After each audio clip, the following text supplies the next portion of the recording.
TikTok will shut down all services on January 19th. The company behind TikTok, ByteDance, is facing a complete ban in the US starting on January 19th and will no longer be allowed to operate here in any capacity.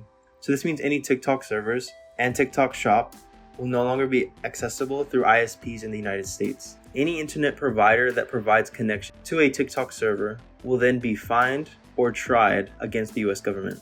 All app stores, including the Apple App Store and the Google Play Store, will no longer provide the TikTok app at all. Because Chinese apps are not being completely blocked in the United States, along with the connection to their servers, the actual Chinese app, TikTok, or the Chinese version of TikTok, called RedNote, is on our US App Store, which you can download now.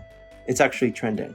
Although this is a major shift in the way we use TikTok, we can eventually tune ourselves to using this Chinese app. The verification and login system is in English, although a lot of the system itself is in Chinese. I'm pretty sure an update for changing the app's language is going to come out soon, and millions of new connections and accounts are being made on RedNote as we speak. So here's a first look into the app RedNote. So as you guys can see, we're in the RedNote app itself, and although it looks slightly different with the color scheme, it's pretty much the same thing. So if you go into your trending tab, it's actually the For You page. As of now, because I haven't built up my For You page, it's all Chinese content. As we start to come from TikTok, our For You pages will start to change, and more American creators that you're used to seeing will start to engage on this application since TikTok will be gone. You also have your messages tab, which you can send videos to your friends, send funny comments from other videos to them, along with following each other on there. The one thing we don't know is how the creator system is going to be paid out, but I'm pretty sure the creators of RedNote app will figure out a solution soon,